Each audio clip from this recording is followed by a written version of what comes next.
Right. దేవునికి మహిమ కలుగును గాక. ఒకసారి దేవుని అందరికి స్తోత్రం చెప్దాం. ఒకసారి దేవుని నామానికి మహిమపరచుదాం. ఒకసారి హల్లెలూయా.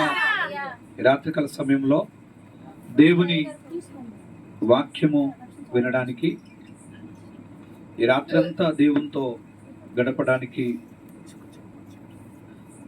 మరి గతించిన కొన్ని దినాలు స్థానిక దైవజనులు సంఘానికి ఈ విషయాన్ని తెలియజేసి మీరు సిద్ధపాటు కలిగి ఉండాలని ఈ విషయాలు మీకు తెలియజేశారు. తెలియజేసిన వెంటనే మీరందరూ ఎంతో జ్ఞాపకం చేసుకొని ప్రార్థనాపూర్వకంగా సిద్ధపాటు కలిగి మరి రాత్రి ప్రార్థనలో మీరందరూ ఉన్నారని నేను మనస్ఫూర్తిగా నమ్ముతూ ఉన్నాను. దేవునికి స్తోత్రం కలుగును గాక. మరి గతించిన 2-3 దినాల్లో సహోదరి గౌతమి యొక్క కుటుంబంలో మధ్యాహ్నకాల సమయంలో ప్రార్థన చేయడానికి దైవ సేవకులు మమ్మల్ని ఆహ్వానించారు. చక్కగా దేవుడు మధ్యాహ్నకాల సమయంలో చక్కటి వర్తమానం ద్వారా అక్కడ ఉన్నటువంటి తన సంఘముతో దేవుడు మాట్లాడాడు. మరి అందును బట్టి దేవునికి ఎంతగానో స్తుతి మహిమ చెల్లిస్తూ ఉన్నాను. మరి ముఖ్యంగా ఈ రాత్రికాల సమయంలో మరి దేవుని వాక్యాన్ని మనము ధ్యానించబోతూ ఉన్నాం. ఈరోజు ఏంటి స్పెషల్ ఏంటి ఈరోజు ఇక్కడ అమ్మా? ఎందుకు మనం ఇక్కడ కూర్చున్నాము? ఎందుకు మనం ఇక్కడ కూర్చున్నాం? మొత్తానికి ఏం ప్రార్థన? హల్లెలూయా. ఏం ప్రార్థన ఈరోజు? ఆల్ నైట్ ప్రార్థన. హాఫ్ నైటా ఆల్ నైటా? అమ్మా, ఆల్ నైటా హాఫ్ నైటా? రైట్. ఆల్రెడీ హాఫ్ నైట్ అయిపోయింది. ఆమె హల్లెలూయా. హాఫ్ నైట్ అయిపోయింది, సగం నిద్ర కూడా అయిపోయింది. ఆమె జాన్సన్ గారి సాక్ష్యం ద్వారా ఉన్న నిద్ర కాస్త పోయింది. దేవునికి స్తోత్రం కలుగును గాక. హల్లెలూయా. ఓకే, దేవుని వాక్యాన్ని మనము ధ్యానం చేసుకుందాం. ఈ రాత్రి అంత దేవునితో కలిసి ఉండడానికి, దేవునితో గడపడానికి, దేవునిలో నిమగ్నం కావడానికి మనమందరము సిద్ధపాటు కలిగి ఇక్కడ మనం ఉన్నాం కనుక ఈ ఆల్ నైట్ రాత్రి ప్రార్థన, ఈ ఆల్ నైట్ ప్రేయర్ అంటే మీరు ఒకటే ఆలోచన చేయాలి. ఏంటి అంటే రాత్రంతా ప్రార్థన అనగానే మీకు ఒకటి గుర్తు రావాలి. రాత్రంతా ప్రార్థన అనగానే ఈ రాత్రి దేవునితో సవాసము చేయడానికి, లేదా దేవునితో నేను కలిసి ఉండడానికి, లేదా ఈ రాత్రి దేవునితో నిమగ్నమై దేవునిలోనే నేను మనస్ఫూర్తిగా ప్రభు రూపములోకి నేను మార్చబడాలి అనే ఉద్దేశంతో మనము ఈ రాత్రికాల సమయంలో కింద కూర్చోవాలి. హల్లెలూయా. పాస్టర్ గారు పిలిచారు కదా, రాకపోతే తెల్లారి ఏమంటాడో అనేటువంటి ఒక ఆలోచనతో ఒకవేళ వస్తే ఇందులో కూర్చుంటే ఫలితం ఏముండదు. నీకు నిద్ర వస్తుంది, తర్వాత ఇక్కడి నుంచి ఎప్పుడు వెళ్దాంరా అనుకున్నటువంటి ఆలోచన వస్తుంది, అంతేగాని ఇంక ఏముండదు. నేను ఈ రాత్రి దేవునితో గడపాలి, నేను ఈ రాత్రి దేవునిలో ఆ రూపంలోకి రూపాంతరం కావాలి, నేను దేవునితో నడిచేటువంటి ఒక ఆలోచనలో నేను ఉండాలి అని ఎప్పుడైతే మనం అనుకుంటామో ఈ రాత్రికాల సమయంలో దేవుడు మనతో మాట్లాడతాడు. లేకపోతే సైతాను కూడా వచ్చి విత్తబడిన వాక్యాన్ని ఎత్తుకొని పోతాడు, నీలో ఒక నిద్రమత్తును పెట్టి నిన్ను జోలపాట పడతాడు. కాబట్టి జ్ఞాపకం చేసుకోండి, రాత్రి ప్రార్థన అనగా దేవునితో సవాసం కలిగి ఉంటున్నాం, దేవునితో నిమగ్నమై ఉంటున్నాం. ఒక విషయం మనము ఒకసారి ఆలోచన చేస్తే, ఈ రాత్రంతా ప్రార్థన చేయడానికి శారీరకంగా ఎంతో కష్టం ఉంటుంది. ఉంటుందా ఉండదండి? రాత్రంతా నిద్ర చెడగొట్టుకొని దేవుల్లో ఉండడానికి ఈ శరీరం ఎలా ఉంటుంది? కష్టంగా ఉంటుందా, ఇష్టంగా ఉంటుందా? అమ్మా, అందరు కష్టంగా ఉన్నారా, ఇష్టంగా ఉన్నారా? ఇక్కడ కొంత కష్టం ఎందుకు అనిపిస్తుంది అంటే, పొద్దున్నాక పని చేసుకునే వాళ్ళు ఎలా ఉంటారు, రాత్రంతా అలా మెలుకుతో ఉండడానికి శరీరం కాస్త కొంచెం కష్టంగానే ఉంటుంది.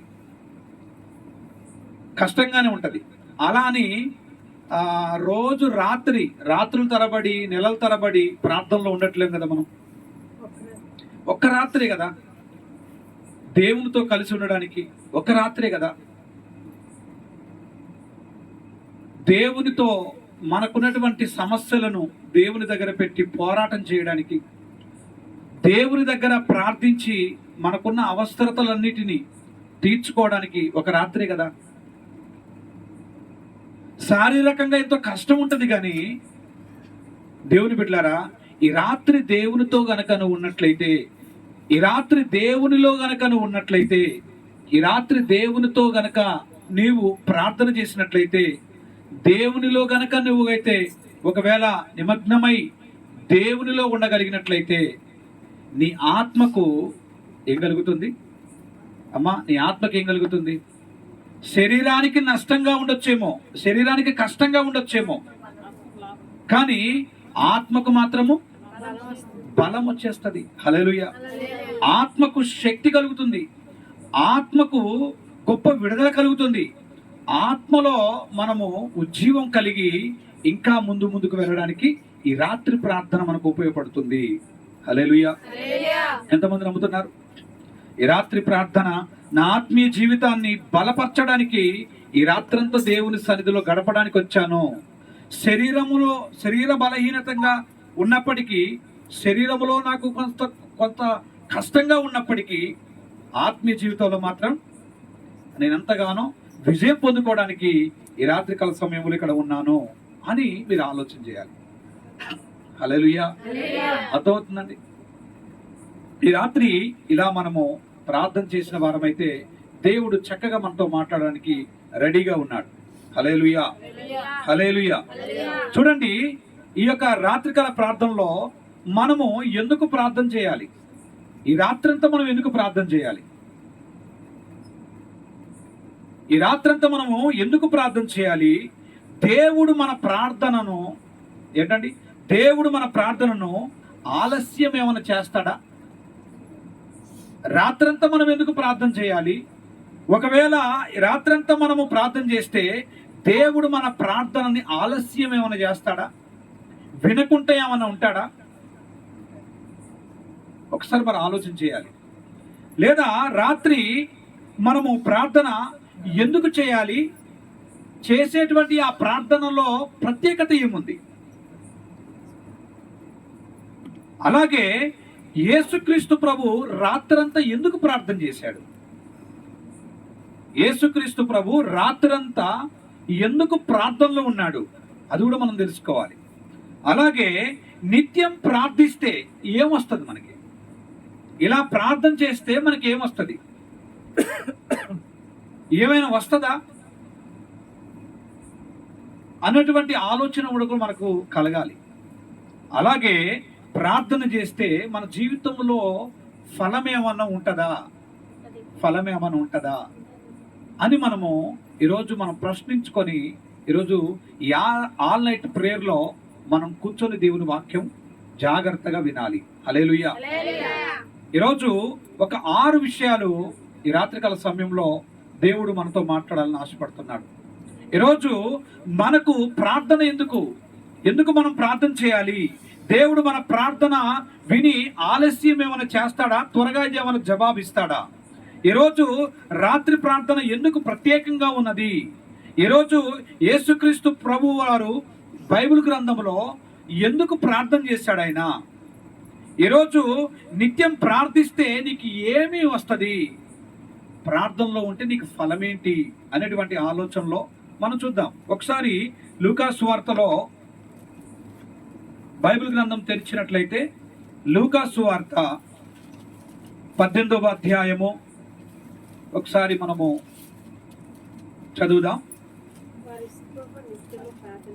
లూకా సువార్త 18వ అధ్యాయము 1వ వచనం. అమ్మా, వారు విసుకక నిత్యము మంచిది.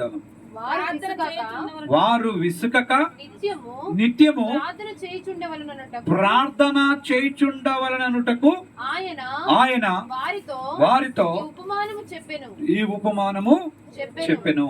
దేవునికి స్తోత్రం కలుగును గాక. హల్లెలూయా, హల్లెలూయా. చిన్న ప్రార్థన చేసుకొని దేవుని వాక్యాన్ని మనం ధ్యానం చేసుకుందాం.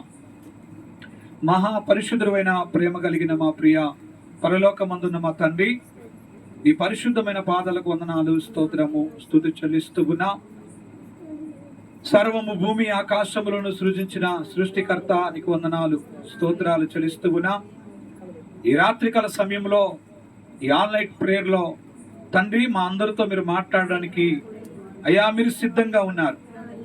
అయ్యా మేము కూడా సిద్ధముగా ఉండాలని అయ్యా ఎంతో ఆశతో ఇక్కడ కూర్చొని ఉన్నాం. తండ్రి నీ మాటలు విని నీ మాటల అనుసారముగా మేము బ్రతికి నీ యొక్క నామమునకు మహిమకరంగా మా జీవితాలను మీరు మలుచుకొని మీ నామానికి మాత్రమే మహిమ తెచ్చుకోనమని ఈ వాక్యాన్ని ధ్యానిస్తూ ఉండగా ప్రభువా అయ్యా మా యొక్క హృదయాలను తెరవండి, మా మనోనేత్రాలను తెరవండి. మా హృదయాలను మీరు తెరిచి మాలో మీరు ఉండి మీ నామానికి మహిమ తెచ్చుకోనమని ప్రార్థన చేస్తూ అయ్యా ఈ చక్కటి ఈ యొక్క రాత్రికాల సమయంలో నిద్ర కొనుకుపాటు మాలోకి రాకుండా నీ ఆత్మ సహాయము చేత మేమందరము అయ్యా నిన్ను మహిమపరిచేటువంటి భాగ్యాన్ని మా అందరి జీవితంలో కలగచేయమని కోరుతూ ప్రార్థన చేస్తూ మీ నామానికే మహిమ తెచ్చుకోనమని మా ప్రభువును రక్షకుడైన యేసుక్రీస్తు ద్వారా ఈ ప్రార్థనా మనవులు అడిగి పొందుకొనుచున్నాము తండ్రి. హల్లెలూయా. చూడండి ఒకసారి 18వ అధ్యాయము 1వ వచనం. 18వ అధ్యాయము 1వ వచనం. వారు విసుకక నిత్యము ప్రార్థన చేయాలి. చాలమ్మా. వారు విసుకక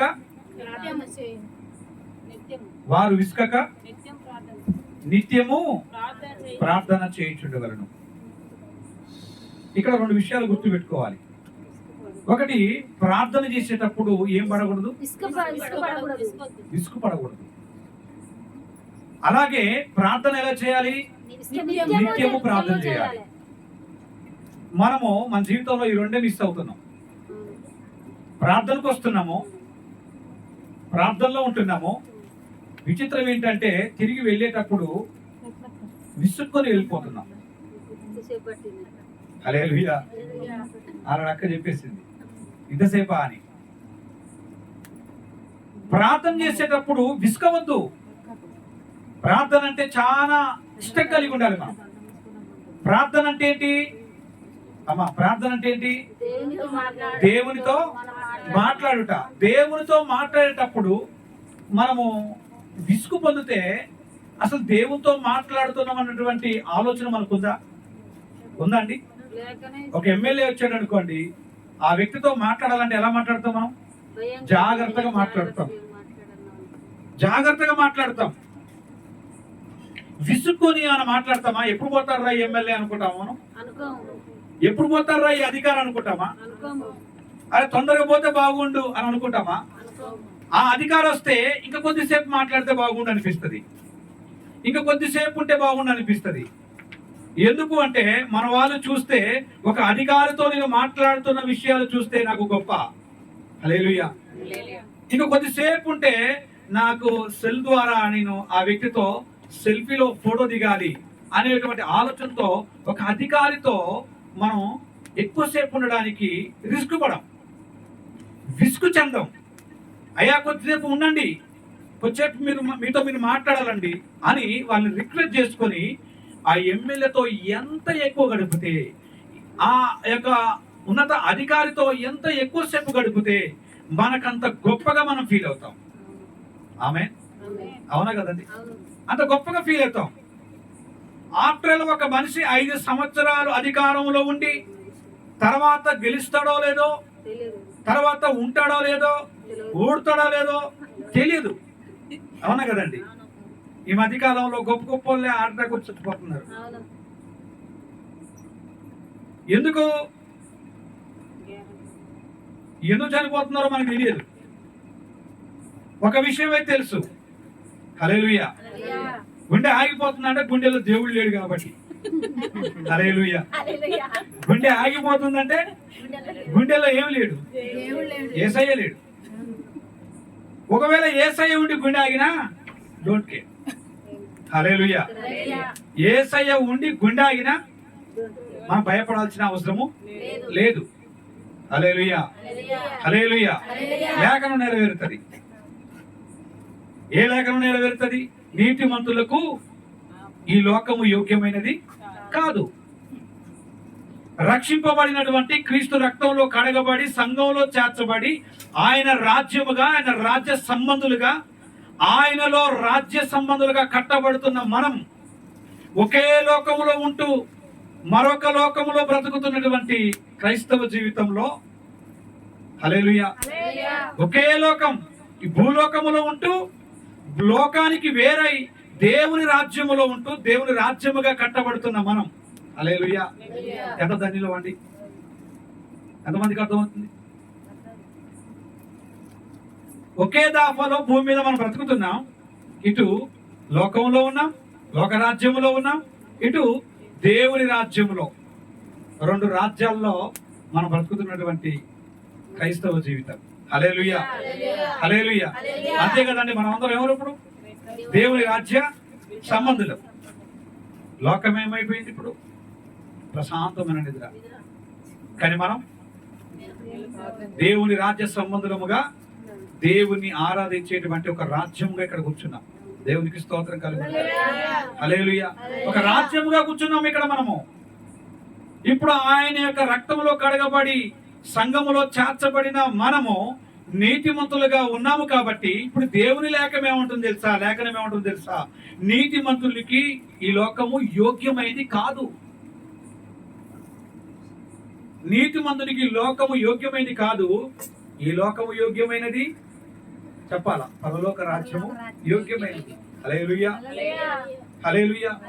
కాబట్టి ఈ విషయాన్ని మీరు జ్ఞాపకం చేసుకోవాలి. ఈ లోకములో ఉంటూ దేవుని రాజ్య సంబంధాలుగా మార్చబడకుండా ఈ లోకములోనే బ్రతుకుతూ ఈ లోక ఆశలతోనే ముందుకు కొనసాగుతున్నటువంటి వారి వారి జీవితాలు, వారి వారి అధికారములో ఉన్నటువంటి గొప్పవారని పిలువబడుతున్న వారి గుండెల్లో దేవుడు లేడు గనక, క్రీస్తు లేడు గనక వారి గుండె ఎప్పుడు ఆగిపోతుందో తెలియదు.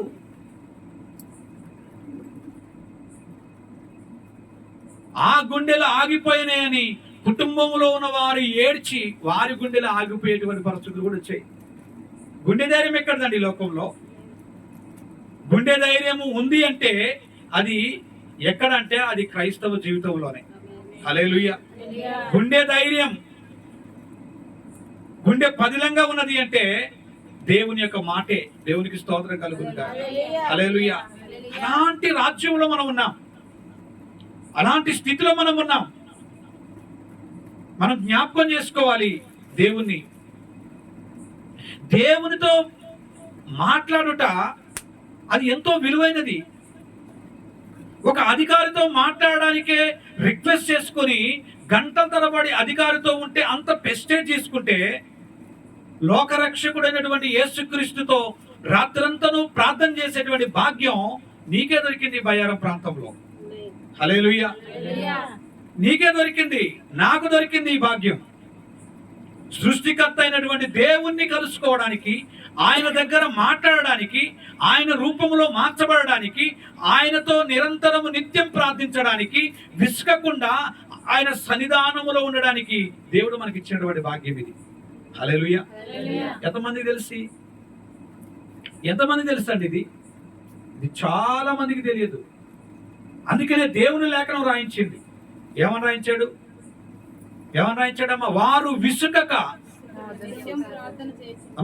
విసుకక నిత్యము ప్రార్థన చేయవలను అంటున్నాడు.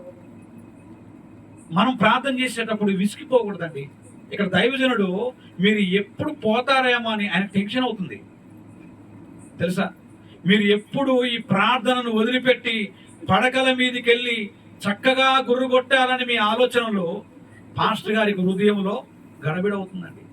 ఎందుకంటే ఈ రాత్రంతా మీకోసమే, ఈ రాత్రంతా మీరు దేవునితో గడపాలి, ఈ రాత్రంతా గొప్ప దేవుని సన్నిధి మీ మధ్యలో ఉండాలి అని దైవజనుడి యొక్క వేదన, ఒక ఆశ. అది ఒక వర్తమానానికంటే ముందే దేవుడు అద్భుత కార్యం జరిగించాడు. ఇక్కడ ఈ కార్యం చూసిన తర్వాత ఎలా మనం ఇంటికి పోగలుగుతాం?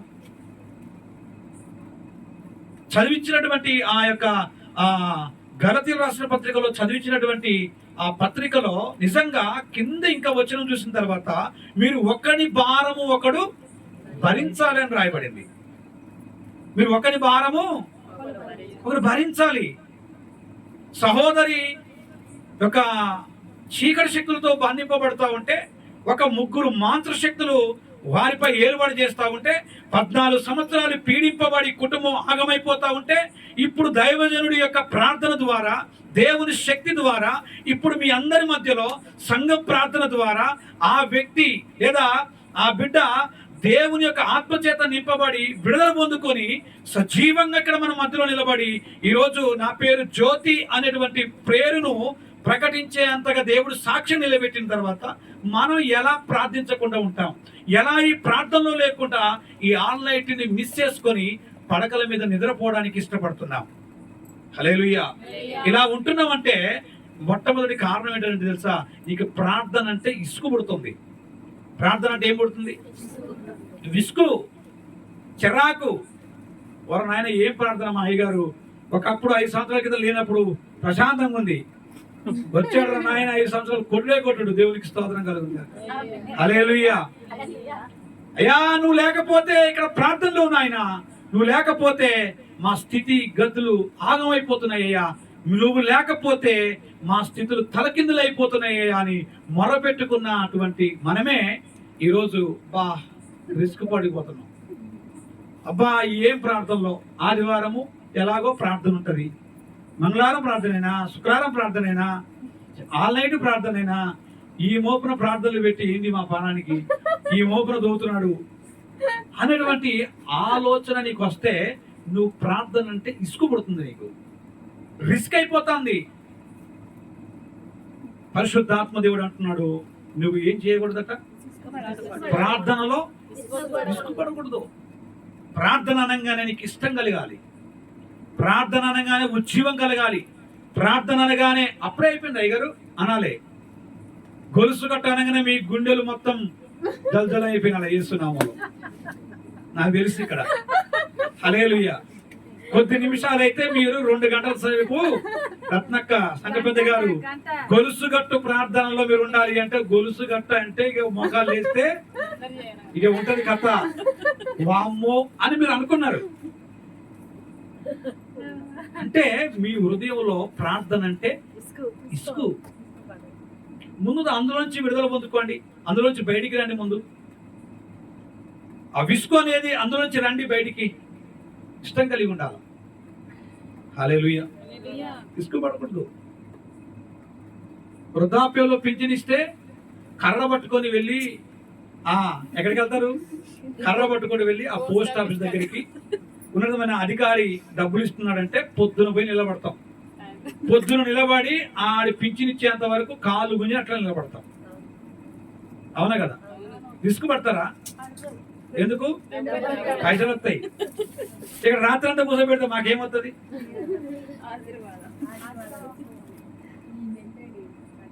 అయిపోయి చెప్పేటి మాటలే. నిజంగా ఆశీర్వాదాలు అయితే ఇక్కడ మనం ఎందుకుంటాం?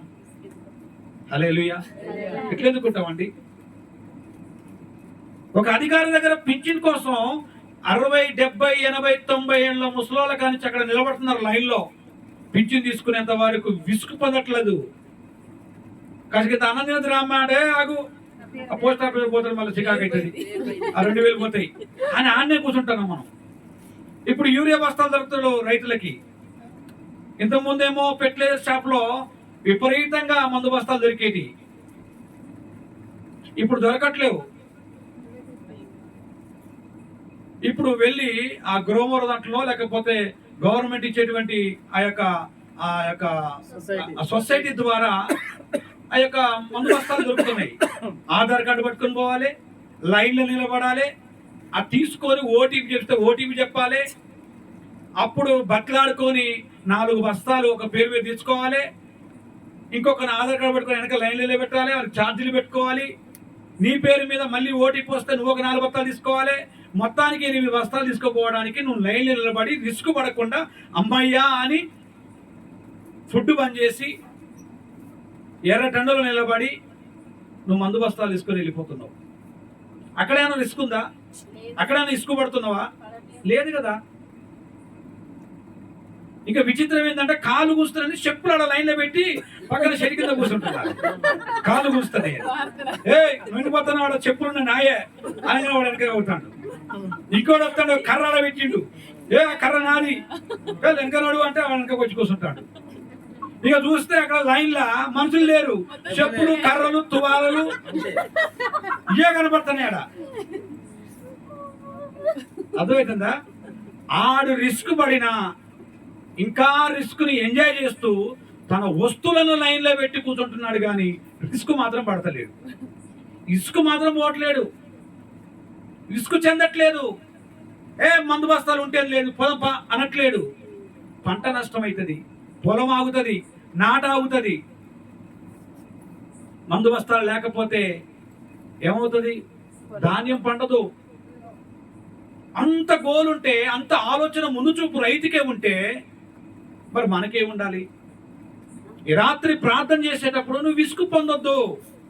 లోకములో ఉన్నటువంటి విషయాల కొరకు రిస్క్ పడకుండా, విసుగు చెందకుండా సంతోషముతో దాన్ని కష్టమైన ఆనందంగా స్వీకరిస్తూ వాటిని స్వాధించుకుంటా ఉంటే రాత్రికాల ప్రార్థనలో మనం కూర్చొని విసుగు పొంది ఈ రాత్రంతా అయ్యో అని నువ్వు వాక్యం వింటే ఏం ప్రయోజనం? ఎంతో నష్టం. రెండోది ఏంటి? ఒకటి విసుకక మనం ఏం చేయాలి? ప్రార్థన చేయాలి. రెండోది నిత్యం ప్రార్థన చేయాలి. ఒక రోజు కూర్చొని వెళ్ళిపోతే కదా సరిపోదిగా, నిత్యము ప్రార్థన చేయాలి.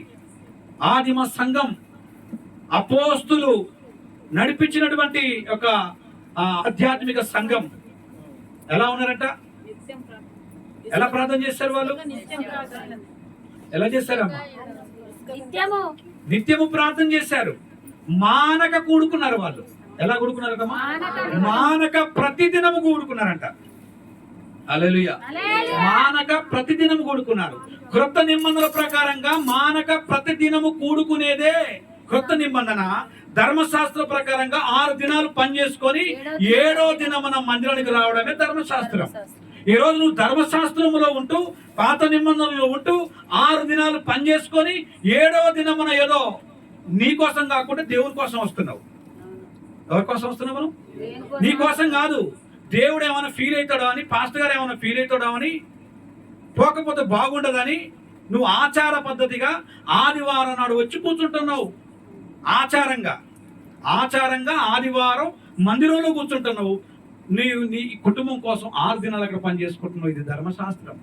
కానీ కొత్త నిబంధనలు ఏమంటున్నాడు తెలుసా? దేవుని వాక్యం ఏమంటుంది తెలుసా? పరిశుద్ధాత్మ దేవుడు ఏమంటున్నాడు తెలుసా? మానక ప్రతిదినము మీరు ఏం చేయాలా? కూడుకోవాలి. చెప్పాడా? అవునా కదా.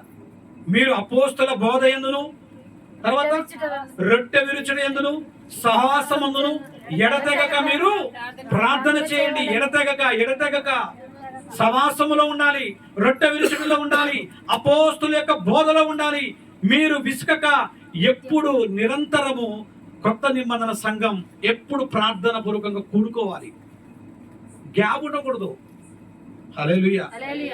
మరి అపోస్తుల బోధ యందును, తర్వాత రొట్టె విరుచుట యందును, సహవాసములోను, అలాగే ఎడతెగక మనము ప్రార్థనలో ఉండాలి అని ఆదిమ సంఘం అపోస్తులు బోధించినటువంటి కొత్త నిబంధన బోధ. ఇది లేదు. చాలా మంది కూడా అమ్మ 6 దినాలు పని చేసుకో, 7వ దినాన మందిరానికి రా.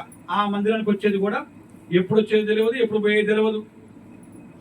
వద్దు. ఆచారంగా ఆదివారము మందిరానికి రావడం కంటే అంతకన్నా వ్యర్థమైన ఇంకేం లేదు.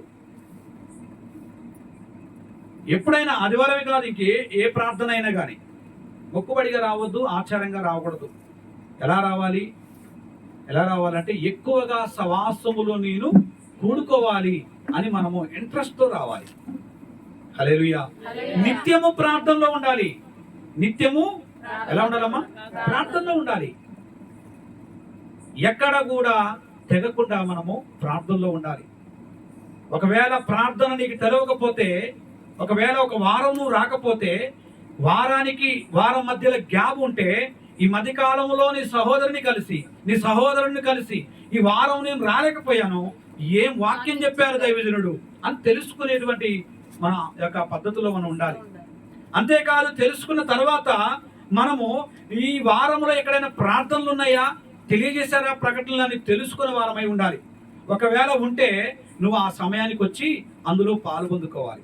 ఈరోజు ఎవరు ఉంటున్నారు? ఇంతమంది ఎవరైనా ఉంటున్నారా? అయ్యగారు మాకు చెప్పలేదు అందుకే నేను రాలేదు. నువ్వు నాకు చెప్పలేదు కదా అయ్యగారు, అందుకే నేను రాలేదు అయ్యగారు. మరి నువ్వు ఆదివారం మంది నువ్వు ఎవరు చెప్పారు? అవునా కదా? ఒక్క రోజు నువ్వు చెప్పకపోతేనే ఒక నిందేసి రెడీగా కూర్చుంటావు. వీలైతే వేసి పడేదేలాగా దొరికిండని. కానీ మరి ఆదివారం మంది అయినప్పుడు పాస్టర్ గారు చెప్పినవా? శుక్రవారం మంది అయినవు పాస్టర్ గారు చెప్పినవా? మంగళవారం మంది అయినవు పాస్టర్ గారు చెప్పినవా? అసలు గ్రోకుడుగా జరుగుతుందనే విషయం తెలుసు నీకు, అయినా కానీ ఇంట్లో కూర్చున్నావు, పాస్టర్ గారు చెప్పినవా? మరి ఇన్ని ప్రార్థన జరిగినప్పుడు పాస్టర్ గారు చెప్పినప్పుడు ఒక్కసారి మిస్టేక్ అయినందుకు నీకు ఎందుకంత? హల్లెలూయా. నిత్యం ప్రార్థించాలనేటువంటి ఆలోచన నీకు లేదు. ఒకవేళ ఉన్నా దాన్ని ఇంప్లిమెంట్ చేసుకునే పద్ధతి రావట్లేదు. ఈ రెండు విషయాలు ఫెయిల్ అయిపోయి కేవలం భక్తి చేసే వారంగా మనం ఉండకూడదు. హల్లెలూయా. ప్రార్థించాలి, విసుకగా ప్రార్థించాలి. ఆ ప్రార్థన ఎలా ఉండాలి? నిత్యము ప్రార్థించే వారంగా ఉండాలి. హల్లెలూయా. అందుకనే యేసయ్య ఒక ఉపమానం చెప్తున్నాడు కింద. అన్యాయాధిపతి అయినటువంటి న్యాయాధిపతి గురించి ఒక ఉపమానం చెప్తున్నాడు. దేవునికి భయపడకయు, ఆయన ఎలా ఉన్నాడట? దేవునికి భయపడకయు మనుషులను లక్ష్య పెట్టలేదు.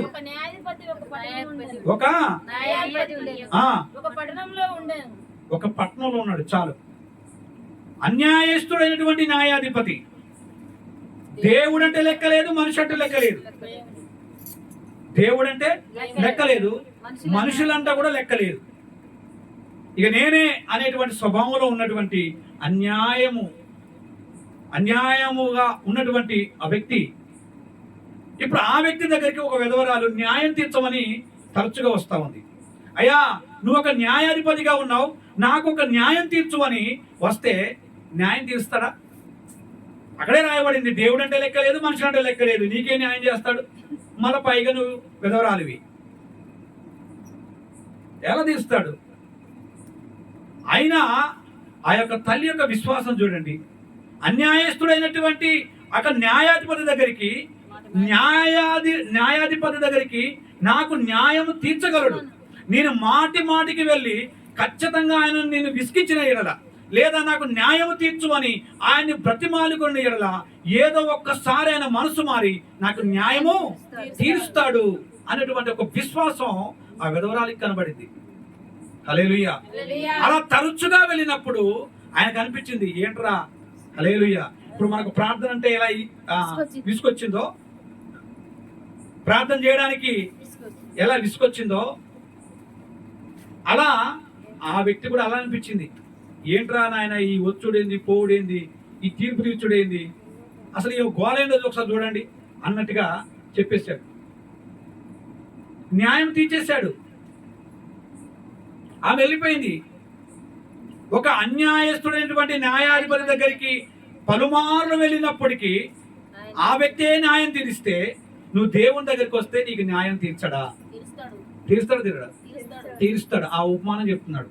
దానిలో భాగంగా మొట్టమొదటిగా నువ్వు ప్రార్థన చేసినప్పుడు విసుకవద్దు. ఆమె విసిగిపోయి ఇంటికాడ కూర్చుంటే ఆమెకు న్యాయము తీర్చబడేది కాదు. అన్యాయస్తుడు అనే విషయం తెలుసు, సాక్ష్యం ఉంది. దేవుడు అంటే భయం లేదని సాక్ష్యం ఉంది, మనుషులంటే భయం లేదని సాక్ష్యం ఉంది. వీడి దగ్గరికి వెళ్తే నాకేం న్యాయం జరుగుతుంది? ఇన్నిసార్లు వెళ్ళాను, కనీసం నా మొహం కూడా చూడట్లేడు, నాకు ఏం న్యాయం జరుగుతుంది అని ఒకవేళ విసుకుపోయి ఇంటికాడ కూర్చుంటే ఆమెకు న్యాయం జరిగేది కాదు. హల్లెలూయా. ఈరోజు మన స్థితి కూడా అలానే ఉంది, మన పరిస్థితులు కూడా అలానే ఉన్నాయి. మార్చబడబోవడానికి కారణం ఏంటి అంటే మనం విసుగుపడి వెళ్ళిపోతున్నాం. మన జీవితంలో కార్యం జరగకపోవడానికి కారణం అదే. హల్లెలూయా. మాటి మాటికి వెళ్తే ఆ న్యాయాధిపతి న్యాయం తీరిస్తే న్యాయం కలిగినటువంటి దేవుడు, న్యాయాధిపతిగా ఉన్నటువంటి దేవుడు మన పక్షాన న్యాయము జరిగించి పోరాటం జరిగించి మనల్ని రక్షించుకున్నటువంటి దేవుని దగ్గరికి వచ్చి నువ్వు ప్రార్థన చేస్తే నీ ప్రార్థన ఆలకించడా, నీకు న్యాయం తీర్చడా, నీకున్న సమస్య నుంచి బయటికి తీసుకొని రాడా, నీకున్నటువంటి నష్టంలో నుంచి, నీకున్నటువంటి అప్పుల భారం నుంచి, నీకున్నటువంటి రోగము నుంచి, నీకున్నటువంటి ప్రతి వ్యతిరేకమైన స్థితి నుంచి దేవుడు నీకు న్యాయం తీర్చలేడా? హల్లెలూయా. న్యాయం తీరుస్తాడు, నీకు గొప్పగా న్యాయం తీరుస్తాడు ఆయన. న్యాయము తీర్చకుండా ఉండడానికి అన్యాయస్తుడు కాడు, న్యాయము తీర్చకుండా నిన్ను పక్కకు పడేయడానికి అన్యాయస్తుడు కాడు. మన దేవుడు న్యాయము తీర్చగలిగిన దేవుడు. హల్లెలూయా, హల్లెలూయా. ఆయనే మన ప్రభు అయిన యేసుక్రీస్తు. దేవునికి స్తోత్రం కలుగును గాక. హల్లెలూయా. మొట్టమొదటిగా మనకు ప్రార్థన ఎందుకు అవసరమై ఉన్నది? మనకు ప్రార్థన ఎందుకు అవసరమై ఉన్నది? దేనికి అవసరమై ఉన్నది? దేనికి అవసరం ఉన్నదండి? చెప్పాలా? మనకు ప్రార్థన దేనికి అవసరమై ఉన్నది? ఎందుకు మనకు ప్రార్థన? దేవునితో మనం ఎందుకు మాట్లాడాలి? ఎందుకు మాట్లాడాలి దేవునితో? హల్లెలూయా. ఎందుకు మాట్లాడాలి చెప్పండి. ప్రార్థన అనేది ఒక ఊపిరి లాంటిది. ప్రార్థన అనేది ఏంటిది? ఒక ఊపిరి లాంటిది. ఈ శరీరం సజీవంగా ఉండాలి అంటే శ్వాస మనకు అవసరం. ఈ ఊపిరి పీల్చుకుంటేనే మనం బతుకుతాం ఈ శరీరంగా. అలాగే నీ ఆత్మీయ జీవితానికి ప్రార్థన కూడా ఊపిరి లాంటిది. ఆమేన్, హల్లెలూయా. నువ్వు బ్రతకాలి అన్నా ఆ బ్రతుకు దేవుని నామానికి మహిమకరంగా ఉండాలి అన్నా నీకేం కావాలి? ప్రార్థన అవసరం. 43వ అధ్యాయం యెషయా గ్రంథం 7వ వచనం చెప్తున్నాడు, ఆయన మనల్ని ఎందుకు పుట్టించాడట? ఆయన మహిమపరచడానికి. హల్లెలూయా. మనం పుట్టింది దేనికోసం? భూమి మీద దేనికోసం? ఆయనను మహిమపరచడానికి మనం పుట్టాము. ఆయనను మహిమపరచకుండా, ఆయనను మహిమలోకి ఆయనని గుర్తించకుండా మనం వేరై ఉన్నటువంటి మన స్థితిని దేవుడు మనల్ని జ్ఞాపకం చేసుకొని ఏం చేస్తున్నాడు తెలుసా? ప్రార్థనా పూర్వకంగా ఆయన మీద మనం ఆధారపడాలి. అయ్యా, నన్ను పుట్టించింది నువ్వే, నేను పుట్టడానికి గల కారణం ఏంటి అంటే నేను ఆరాధించడానికి నేను పుట్టాను, నువ్వు నన్ను సృజించుకున్నావు అనేటువంటి మాట అక్కడ రాయబడింది. మనం పుట్టిందే ఆయన ఆరాధించడానికి. ఈరోజు ఆరాధన ఆయనకు చెల్లించాలి అంటే నీకు ఏమై ఉండాలి తెలుసా? హల్లెలూయా.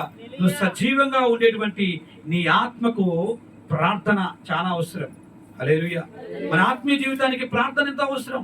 ఈరోజు మనం చాలా మంది ఇక్కడ కూర్చున్నాం ఎందుకంటే ఏదో రోగమో, నొప్పో, లేకపోతే రకరకాల బలహీనతలు అవన్నిటి నుంచి విడుదల పొందుకోవడానికి మనకు ప్రార్థన అవసరమని ప్రార్థన చేయడానికి వచ్చాము. కానీ దానికంటే ముఖ్యమైనది ఏంటంటే నీలో ఉన్నటువంటి ఆత్మకి ఏం కలగాలని? ఏం కలగాలమ్మా? నీలో ఉన్నటువంటి ఆత్మకి రక్షణ కలగడానికి, నీ ఆత్మ సురక్షితంగా ఉండడానికి, నీ ఆత్మ రక్షింపబడడానికి, నీ ఆత్మ దేవుడు రాజ్యములో యుగయుగములు ఉండడానికి ప్రార్థన అవసరం. అది ఆత్మీయ జీవితానికి ఎంతో ప్రాముఖ్యమైంది. హల్లెలూయా. అందుకే మనము ఏం చేయాలి? ప్రార్థన చేయాలి. ఎందుకు మన ప్రార్థన అవసరం అంటే? హల్లెలూయా, హల్లెలూయా. ఈరోజు దేవుని బిడ్డలారా, ఒక మొక్కని మనం ఒకవేళ భూమి మీద నాటినట్లయితే అది ఊరికనే పెరగదు. పెరుగుతుందండి? ఒక మొక్కను నాటగానే ఇలా పెరుగుద్దామంటే పెరగదు. మొక్కను నాటగానే ఏం చేయాలి? దాన్ని నీళ్లు పోయాలి. ఎండినటువంటి నేలలో ఒకవేళ మొక్క పెడితే ఆ మొక్కకి నీళ్లు పోస్తేనే అది ఎట్లయితే ఎదుగుదల ఉంటుందో, అలాగే మన ఆత్మీయ జీవితం కానీ, మన బ్రతుకుల్లో కానీ ప్రార్థన అనేటువంటి యొక్క వాక్యము లేకపోతే, ప్రార్థన అనేది లేకపోతే మన జీవితం ఎదుగుదల ఉండదు. హల్లెలూయా. నీళ్లు లేకపోతే ఎండకి ఎండి ఆ మొక్క ఎట్లయితే కృషించిపోతుందో, ప్రార్థన లేకపోతే మన ఆత్మీయ జీవితం కూడా అంతే పాడైపోతుంది. హల్లెలూయా. ఈ ఆత్మీయ జీవితం పాడైపోకుండా ఉండడానికి ప్రార్థన ఎంతో అవసరం. అది దేవునితో మాట్లాడడం ఎంతో అవసరం, ఆ ప్రార్థన విసుకక చేయడం ఎంతో అవసరం, ఆ ప్రార్థన నిత్యం చేయడం ఎంతో అవసరం. అందుకనే ఈ నైట్ ప్రార్థన అవసరం. హల్లెలూయా. ఈ రాత్రంతా దేవునితో గడపడం మనకు ఎంతో అవసరం, అది ఎంతో ఆశీర్వాదకరం, అది ఎంతో దీవెనకరం అని ఈరోజు మీకు నేను తెలియజేస్తూ ఉన్నాను. హల్లెలూయా, హల్లెలూయా. రోజు మన ఇంట్లో మన ఇంట్లో ఉన్నటువంటి పిల్లలు కడుపు నిండా భోజనం చేయకపోతే మనకి ఎంత బాధ ఉంటుందండి? కడుపు నిండా భోజనం చేయకపోతే మనకెంతో బాధ ఉంటుంది. ఈరోజు మా నిస్సి ఉంది, అసలు సరిగ్గా భోజనం చేయదు. అన్నయ్య వచ్చినప్పుడు కానీ ఏంటన్నా ఈ సెల్లేంటి అని చెప్పేవాడు. అసలు ఏం తినదు. ఏమి తినకపోతే ఆ పాపకు బాధ ఉందో లేదో, కానీ ఎవరికి బాధ ఉంది చెప్పాలి? ఎవరికి బాధ ఉందండి? ఫుడ్ తినకపోతే పాపకేమవుతుంది? శరీర విషయంలో బలహీనం అయిపోతుంది, రోజు రోజు క్షీణించిపోతుంది, బక్కసిల్లిపోతుంది. తర్వాత రోజు రోజుకు ఏమైపోతుందండి? నీరసం అయిపోతుంది. ఒకరోజు భోజనము యొక్క శరీరానికి సరిపడ లేకపోతే, శరీరం క్షీణించిపోయాడుగా కనబడితే, మన ఆత్మీయ జీవితానికి ప్రార్థన లేకపోతే మన ఆత్మ ఏమైపోతుంది చెప్పండి? ఏమైపోతుంది? అది కూడా క్షీణించిపోతుంది. ప్రార్థన నీ జీవితంలో ఎప్పుడైతే తగ్గుతుందో అసలు నీ ప్రార్థన అంటే చిరాకు పుడుతుంది. చిరాకు పుడుతుంది అంటే అసలు నువ్వు ప్రార్థనలో ఉండలేకపోతున్నావు అని అర్థం. నిత్యం నీ జీవితంలో ప్రార్థన లేదు అంటే కారణం ఏంటో తెలుసా? రోజు రోజు నీ ఆత్మీయ జీవితానికి ప్రార్థన అనేది తక్కువైపోతుంది. హల్లెలూయా. దేవునికి స్తోత్రం చెప్పాలి. హల్లెలూయా. గడిగే స్తోత్రం చెప్పాలా? నిద్రపోతున్నారా? నిద్ర వస్తుందా అమ్మా? నిద్ర వస్తుందా? ఈ శరీరానికి 6 అడుగుల దేహానికి పుష్టికంగా, బలంగా, గట్టిగా ఉండాలంటే ఏం చేయాలా? తినాలి, ఆహారం తినాలి. ఈ తిండి సరిపోయిద్దా శరీరానికి? ఆధ్యాత్మికంగా ఆత్మ బాగుండాలి అంటే, అది బలహీనంగా ఉండకుండా ఉండాలి అంటే, అది బలం పొందుకోవాలి అంటే, ఆత్మలో శక్తి కలిగి ఉండాలంటే, శరీరం బలహీనమే కానీ ఆత్మ ఏంటట చెప్పాలి? శరీరము బలహీనమే, ఆత్మ సిద్ధంగా ఉండాలి. సిద్ధం ఎట్లా ఉండాలి? ప్రార్థనతో సిద్ధంగా ఉండాలి. హల్లెలూయా. అలాంటి సిచ్యువేషన్ లో మనకు రావాలి. హల్లెలూయా. అలాంటి ఆ యొక్క జీవితంలోకి మనకు రావాలి. దేవుని బిడ్డలారా చూడండి, వారు విసుకక నిత్యము ప్రార్థన చేయుచున్నట్టుకై ఆయన వారితో ఈ ఉపమానం చెప్పుకుంటూ తీసుకొని వచ్చాడు. దేవునికి స్తోత్రం కలుగును గాక. హల్లెలూయా. రెండోదిగా, దేవుడు మన ప్రార్థన ఆలస్యం చేస్తాడా? దేవుని దగ్గర మనం ప్రార్థన చేస్తే, దేవునితో మనం మాట్లాడినటువంటి ఆ ప్రార్థన దేవుని సన్నిధానంలో కనుక మనం ఒప్పుకుంటే, ప్రార్థన చేస్తే, దేవుడు విని ఆలస్యం చేస్తాడా? జవాబిస్తాడా? చెప్పండి, ఇస్తాడా? అయితే జవాబు దేవుడు ఇవ్వాలి అంటే నీ ప్రార్థన ఎలా ఉండాలి? విసుకకుండా ఉండాలి. నీ ప్రార్థన ఎలా ఉండాలి? నిత్యము ప్రార్థన చేసే వారంగా ఉండాలి. నీ ప్రార్థన ఎలా ఉండాలి?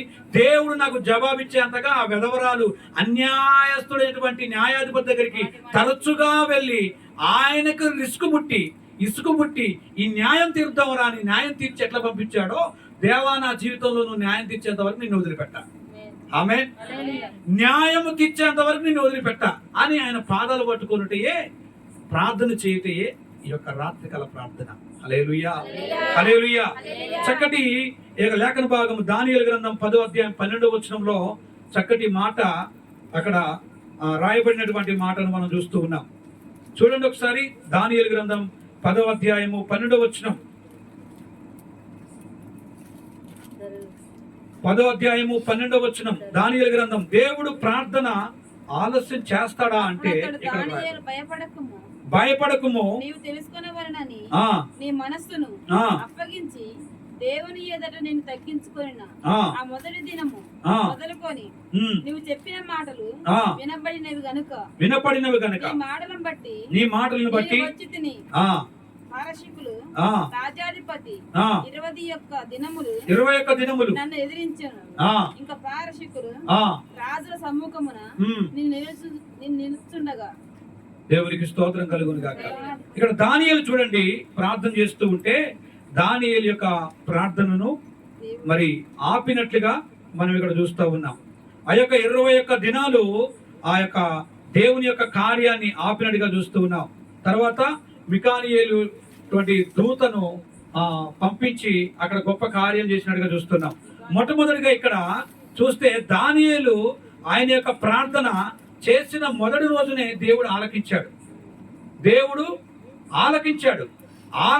రోజే ఆయన యొక్క ప్రార్థనను విన్నాడు.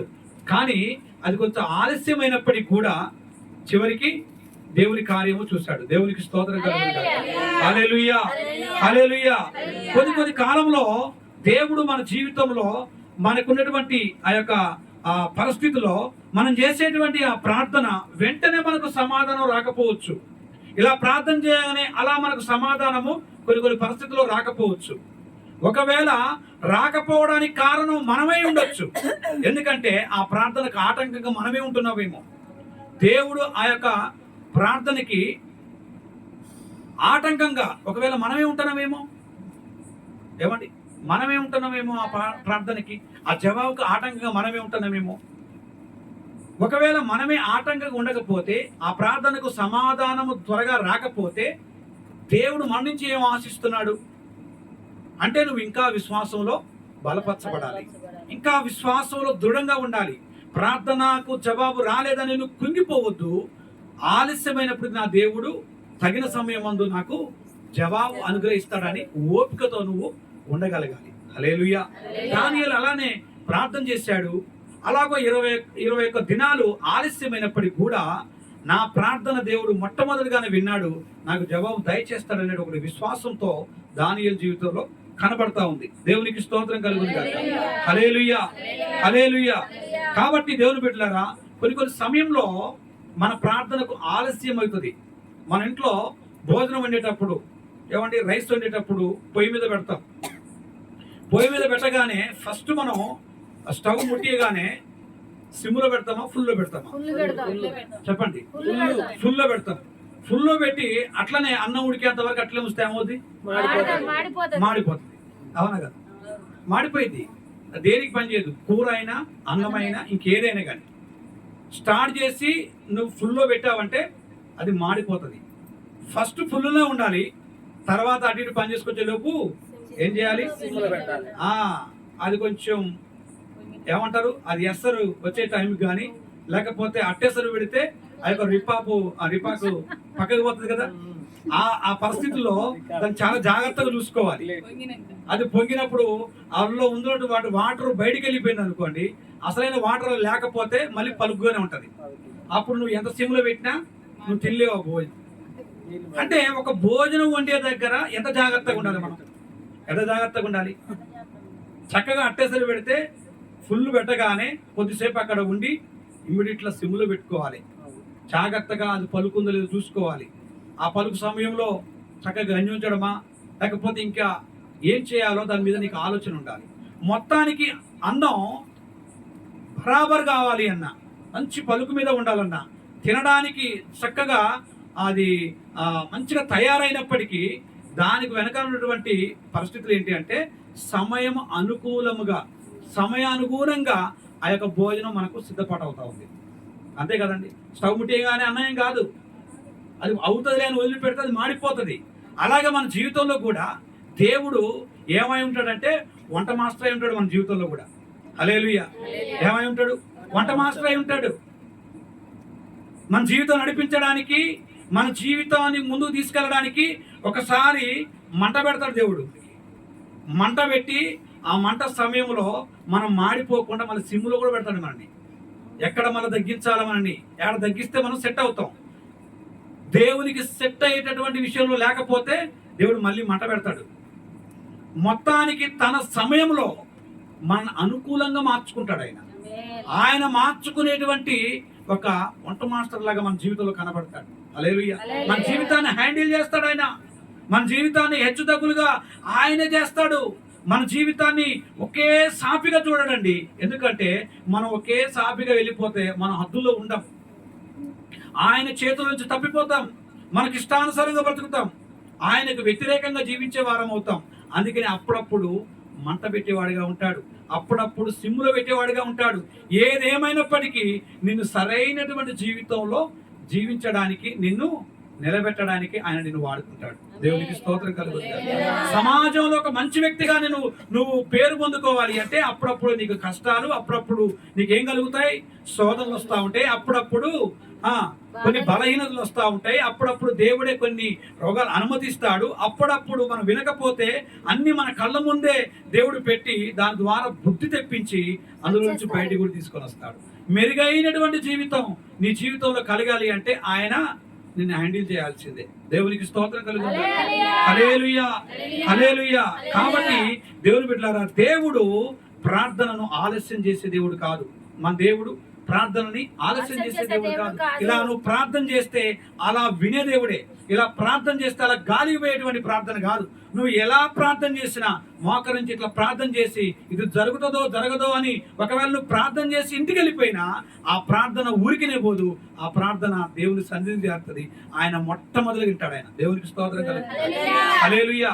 ఆయన లేఖన భాగం సెలవిస్తుంది, రక్షింపనెరకున్నట్లు నా చేతులు కురచగలవు, విననెరకున్నట్లు నా చెవులు మందంగా లేవు. నువ్వు చేసే చిన్న ప్రార్థన అయినా, నువ్వు చేసే పెద్ద ప్రార్థన అయినా, నువ్వు చేసేటువంటి హిజ్కియా లాంటి 7 సెకండ్ల ప్రార్థన అయినా, నువ్వు చేసేటువంటి ఓ పొడుగటి ప్రార్థన అయినా, నువ్వు నోరు తెరిచి ప్రార్థించకపోయినా ఆత్మలో చేసే ప్రార్థన అయినా దేవుడు ఆలకిస్తాడు. తగిన సమయం అందు జవాబు నీకు అనుగ్రహిస్తాడు. నీ ప్రార్థన ఆలస్యము చేసే దేవుడు కాడు. హల్లెలూయా, హల్లెలూయా.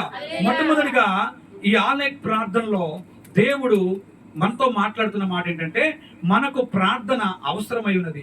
దేవునితో మాట్లాడవలసిన వారమై ఉన్నాం. మన ప్రార్థన విసుకగా ప్రార్థన చేయాలి, మన ప్రార్థన నిత్యముగా ఉండాలి అని చెప్తున్నాడు. రెండోది, నువ్వు చేసే ప్రార్థన దేవుడు ఆలకిస్తాడు గాని ఆయన ఆలస్యం చేసే దేవుడు అయితే కాదు. ఒకవేళ ఆలస్యం చేసినా తగిన సమయం మందు నీకు జవాబిచ్చే దేవుడే. అది నీ మేలు కొరకే. దేవునికి స్తోత్రం కలుగుతుంది. హల్లెలూయా, హల్లెలూయా. మూడోదిగా, రాత్రి ప్రార్థన మనకు ఎందుకు ప్రత్యేకమై ఉన్నది?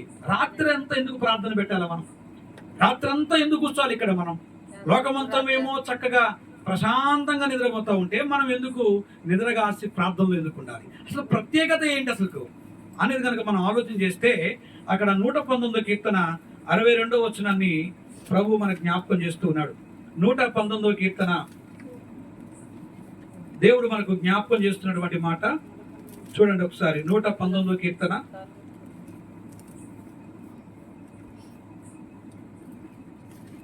62వ వచనం. న్యాయమైన నీ విధులను బట్టి, న్యాయమైన నీ విధులను బట్టి అర్ధరాత్రి వేళ దేవునికి స్తోత్రం కలుగుతుంది. న్యాయమైన నీ యొక్క విధులను బట్టి నీకు కృతజ్ఞతాస్తుతులు చెల్లించుటకు అర్ధరాత్రి వేళ నేను మేలుకుగా ఉన్నాను. న్యాయమైన దేవునికి స్తోత్రం కలుగును గాక. న్యాయమైన నీ విధులను బట్టి నీ కృతజ్ఞతాస్తుతులు చెల్లిస్తున్నాను. కృతజ్ఞత. హల్లెలూయా. రాత్రి మనం ఎందుకు ఇక్కడ మనం కూర్చోాలి తెలుసా? అమ్మా ఎట్టినాలి. రాత్రి అంతా మనం ఎందుకు కూర్చోాలి తెలుసు?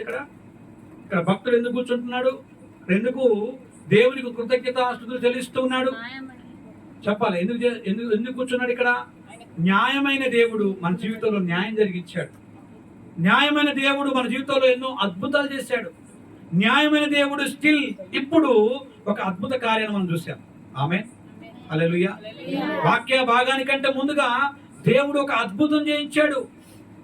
ఒక చీకటి శక్తి నుంచి, ఒక అపవాది శక్తి నుంచి, ఒక పీడింపబడుతున్నటువంటి యొక్క దురాత్మ శక్తులను అందులో నుంచి లేకుండా దేవుడు పారదోలాడు, విడిపించాడు. హల్లెలూయా. ఒకవేళ ఈ స్థితిలో దేవుడి దగ్గరికి రాకపోతే, నువ్వు అన్ని జనులుగా ఉంటే, లేకపోతే లోకములో ఉంటే, బాగు చేయించుకునే వారి దగ్గరికి వెళ్తే, రకరకాల వారి దగ్గరికి వెళ్తే ఎన్ని వేల రూపాయలు నువ్వు కుప్పకపోసేవాడు. హల్లెలూయా. 1,00,000 రూపాయలు ఈజీగా, ఏమన్నా ఈజీగా అయిపోతాయి. అట్లా ఒక పటం తీసుకొచ్చి చేతిలో పెట్టి ఇన్ని డబ్బులు కావాలంటే ఇవ్వాల్సిందే. 1,00,000 రూపాయలు పెట్టి అక్కడ పోసిన నీలో ఉన్న దురాత్మలు పోవట్లేవు లోకంలో. ఇక జాన్సన్ గారు చెప్పారు కదా, అనేకులటువంటి విగ్రహాల దగ్గరికి వెళ్ళిపోయాడట. ఎక్కడ నాకు ఏమీ ఫలితం లేదు నాకు నా జీవితానికి. ఇక ఉంది, ఎక్కడైనా ఉంది అంటే ప్రభు అయిన యేసుక్రీస్తు యొక్క సన్నిధిలోనే. ఇక అక్కడ తప్ప నాకు ఎక్కడ మార్గము లేదు అని ఆయన రుచి చూశాడు. అందుకనే ఈ రాత్రి ఇక్కడ కూర్చొని దేవుని వాక్యం వింటున్నాడు. ఈ రాత్రి చక్కటి సాక్ష్యం చెప్పాడు. ఈ రాత్రి చక్కటి నోరు తెరిచి హృదయపూర్వకంగా పాట పాడి దేవుని నామాన్ని మహిమపరిచాడు. ఇంత అద్భుతం చేసిన దేవుడికి నేను కృతజ్ఞతాస్తుతులు చెల్లించకుండా ఎలాగుంటాను? అది రాత్రి అయినా, అది పగలైనా, అది ఏ సమయమైనా దేవుని సన్నిధానంలో కూర్చున్నానంటే ఆయనకు కృతజ్ఞతలు తెలియజేయకుండా ఉండలేను. హల్లెలూయా. ఇలా జ్యోతమ్మనగైనా జాన్సన్ అయినా కానీ ఇక్కడ మీరు కూర్చున్నటువంటి మీ జీవితంలో దేవుడు అందరి జీవితంలో కార్యం జరిగించాడు. కార్యం జరిగించిన దేవుడి దగ్గరికి వచ్చి మీరు కృతజ్ఞతాస్తుతులు మీరు చెల్లించాలి. ఆయనకు కృతజ్ఞత కలిగి వారమై ఉండాలి. హల్లెలూయా. ఇంకాలమ్మా కృతజ్ఞత కలిగిన వారమై ఉండాలి. దేవునికి కృతజ్ఞత కలిగిన వారంటే ఇష్టం. హల్లెలూయా.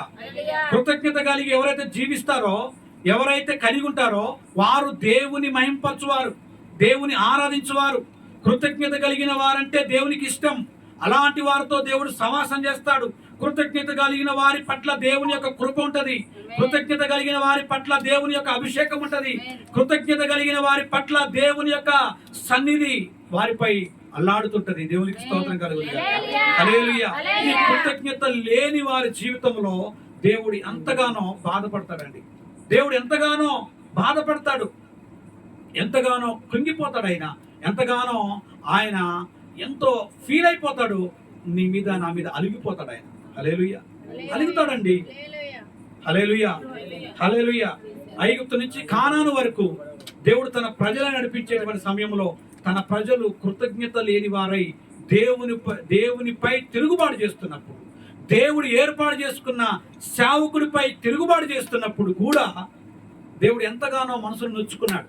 అయినా కానీ దేవునికి స్తోత్రం కలుగును గాక. చివరిగా నువ్వు కృతజ్ఞత కలిగి ఆయన దగ్గరికి వస్తే నీ ప్రార్థన ఆలకించి ఆయన అనుకున్నటువంటి దేశంలో తన ప్రజల్ని నడిపించుకున్నాడు. దేవునికి స్తోత్రం కలుగును. హల్లెలూయా. హల్లెలూయా. నిజంగా సేవకుడికి కంటే సంఘం అంటే ఆయనకి ఎంతో ప్రాణం. హల్లెలూయా. సేవకుడి అంటే ఇష్టమే. అయినప్పటికీ సేవకుని ఎలా నలగొట్టుకోనైనా తన సంఘాన్ని ప్రేమించాలి, తన సంఘాన్ని కాపాడుకోవాలని దేవుడు సంఘాన్ని ఎంతో ప్రేమిస్తున్నాడు ఆయన. హల్లెలూయా. ప్రేమిస్తున్నాడండి. ప్రేమించట్లేదా? ప్రేమిస్తున్నాడు. అన్ని సంవత్సరాలు ఇశ్రాయేలు ప్రజల్ని నడిపించేటువంటి మోసే ఎన్నో కార్యాలు జరిగించాడు. ఆ ప్రజలకి ఒక నాయకుడిగా పెట్టేటప్పుడు, ఆ ప్రజలకు నాయకుడిగా ఉండడానికంటే ముందు ఈ ప్రజలకు నువ్వు దేవుడిగా ఉండువు అని దేవుడే నియమించిన తర్వాత ఆ ప్రజలు దేవునికి కృతజ్ఞత కలిగి లేకుండా ఆయనకు విశ్వాసఘాతకులుగా జీవిస్తున్నప్పుడు చిన్న మాట, ఒక మాట అన్నందుకు సేవకుని కానానికి నడిపించలేదు, కానీ తన ప్రజల్ని మాత్రం కానానికి నడిపించుకున్నాడు. తన పిల్లల్ని. హల్లెలూయా. తన తరం వారిని నడిపించుకున్నాడు.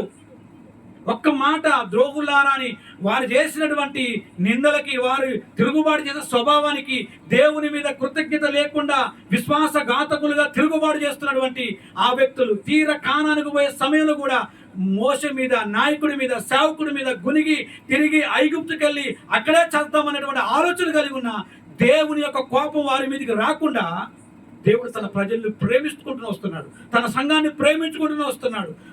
ఆ సంఘం మీద నాయకుడికి వచ్చినటువంటి సేవకుడు ఒక చిన్న మాట అన్నందుకు ఆయన కానాన్ని పంపించకుండా అక్కడే వదిలిపెట్టేశాడు. హల్లెలూయా. హల్లెలూయా. సంఘం అంటే దేవునికి చాలా ఇష్టం.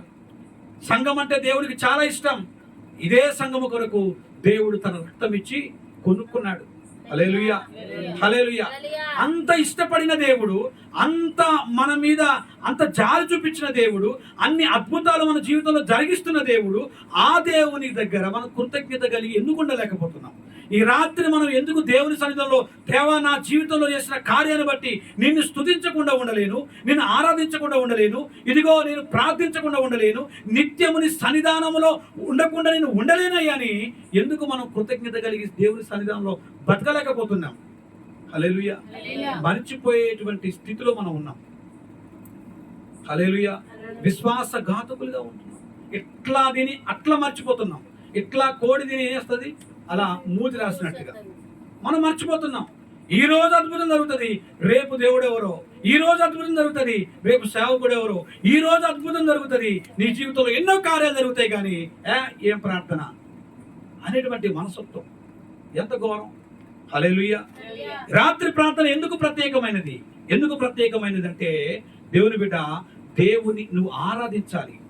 దేవుణ్ణి చేసినటువంటి నీ జీవితంలో అద్భుతం ఆశ్చర్య కార్యాలను బట్టి నువ్వు ఆయనని స్తుతించడానికి ఈ రాత్రి నీకు ప్రార్థన అవసరమై ఉన్నది. ఎందుకు పొద్దున్నకు అవసరం లేదు అయ్యగారు అంటే, పొద్దున్నక కూటమి పెడితే గంటలో అయిపోయింది. అందరూ పాటలు పాడాలన్నా, పాటలు పాడిన తర్వాత చిన్న ప్రార్థన చేసుకుంటామా, కథం గంటలో ఇంటికి వెళ్ళిపోతాం. ఎలా ప్రార్థన చేస్తున్నాం? ఆదివారం నాడు అందరు పాటలు పాడాలి, తర్వాత కీర్తన బాగా చదువుకోవాలి, సాక్ష్యాలు చెప్పాలి, వచ్చే వాక్యం వింటాం, ప్రార్థన లేదు, కృతజ్ఞత కలిగి దేవుని సన్నిధిలో గడపలేక ఇంటికి వెళ్ళిపోతాం. 10 గంటల కాగానే ఆకలి అయిపోతుంది. కానీ రాత్రి దేవునితో ఎంతసేపు అయినా గడపడానికి అవకాశం ఉంది. హల్లెలూయా. దేవునితో రాత్రంతా దేవునితో ఉండి, దేవా నా స్థితిని, నా పరిస్థితిని నీ కాళ్ళ ముందు పెడుతున్నా, నువ్వే నన్ను బాగు చేయాలంతే. హల్లెలూయా.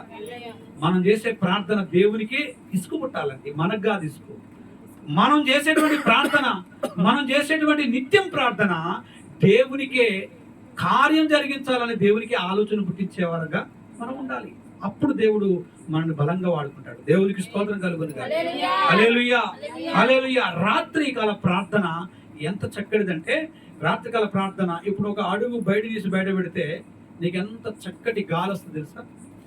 ఎంత చక్కటి గాలి. అటు పోయంగానే చల్లటి గాలి ఇట్లా నేను తాకుతూ ఉంటుంది. హల్లెలూయా. హల్లెలూయా. ఈ రాత్రికాల ప్రార్థన చల్లటి గాలి మనల్ని తాకినట్లుగా ఈ రాత్రి ఈ ప్రార్థనలో నీ ఆత్మను పరిశుద్ధాత్మ గాలి చేత నిన్ను తాకి ఈ రాత్రంతా దేవుడు పెంతుకొస్తు దినాన ఆ గాలి, చల్లటి గాలి వీచినట్టుగా వారి మీదికి పరిశుద్ధాత్మ దేవుడు వచ్చినట్టుగా దేవుడు ఈ రాత్రికాల దర్శనంలో నిన్ను దర్శించబోతున్నాడు. హల్లెలూయా. నిన్ను దర్శించి చక్కటి వాతావరణంలోకి తీసుకొచ్చి, చక్కటి ఆ పరిశుద్ధాత్మ అనుభవంలోకి తీసుకొచ్చి, చక్కటి ఆ ప్రత్యేకమైనటువంటి స్థితిలో నిన్ను ఉంచాలని దేవుడు ఈ రాత్రికాల ప్రార్థన ప్రత్యేకంగా దేవుడి కోసం ఏర్పాటు చేశాడు. దేవునికి స్తోత్రం కలుగును గాక. హల్లెలూయా. హల్లెలూయా. మొట్టమొదటిగా ప్రార్థన ఎందుకు చేయాలి? ప్రార్థన ఎందుకు చేయాలి మనం? హల్లెలూయా. ఎందుకు ప్రార్థన చేయాలి? మొట్టమొదటి ఎందుకు ప్రార్థన చేయాలమ్మా? ఎందుకు ప్రార్థన చేయాలి? మన ఆత్మీయ జీవితం దేవునితో ఉండడానికి. హల్లెలూయా. మన ఆత్మీయ జీవితం, మన ఆత్మ దేవునితో మమేకమై దేవుని రాజ్యంలో నిత్యం ఉండడానికి మనం ప్రార్థన చేయాలి.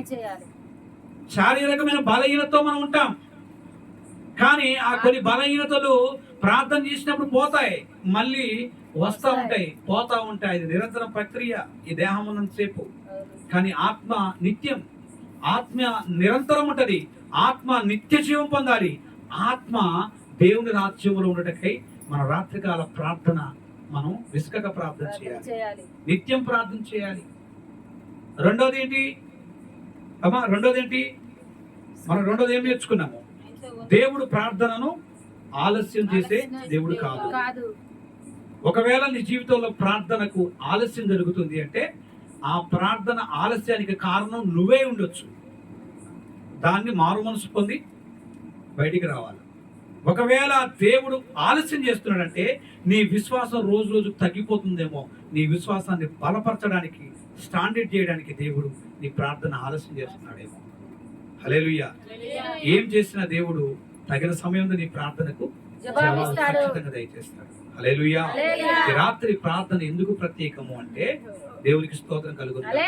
దేవుడు నీ జీవితంలో చేసినటువంటి అద్భుతం, దేవుడు నీ జీవితంలో చేసినటువంటి రక్షణ అనేటువంటి అద్భుతం, దేవుడు పాపము నుంచి, చీకట్లో నుంచి వెలుగులోనికి పిలిచినటువంటి దేవాది దేవుని పక్షాన ఉండి ఆ దేవుని ఆరాధించడానికి, కృతజ్ఞత స్తుతులు చెల్లించడానికి ఈ రాత్రి, ఈ అర్ధరాత్రి వరకు లేదా ఈ రాత్రి అంతా దేవుని సన్నిధిలో ప్రార్థన చేసి ఆయన ఆరాధించడానికి ఈ రాత్రి నువ్వు ఇక్కడ కూర్చొని ప్రార్థన చేయాలి. దేవునికి స్తోత్రం కలుగును గాక.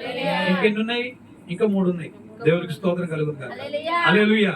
కానీ ఈ 3తో దేవునికి స్తోత్రం. హల్లెలూయా. ఈ 3తో క్లోజ్ చేద్దాము, ఎందుకంటే మీ కళ్ళు కూడా ఊపుతున్నారు. చాలైనా ఆయన అన్నట్టే కనబడుతుంది. దేవునికి స్తోత్రం కలుగును గాక. హల్లెలూయా. హల్లెలూయా. కాబట్టి దేవుడు ఈ రాత్రికాల సమయంలో మనందరితో దేవుడు మాట్లాడాడు అని నేను విశ్వసిస్తున్నాను. మనందరితో దేవుడు మాట్లాడి ఆయనకు రావాల్సిన మహిమ ఈ రాత్రికాల సమయంలో మన ద్వారా ఆయన తెచ్చుకొని ఆయన మహిమపరచబడతాడని విశ్వసిస్తూ ఈ వాక్యాన్ని ఇంతటితో ముగిస్తున్నాను. దేవునికి స్తోత్రం కలుగును గాక. ఈ సమయాన్ని తిరిగి దైవజనులకు అప్పగిస్తున్నాను. Praise the lord. హల్లెలూయా.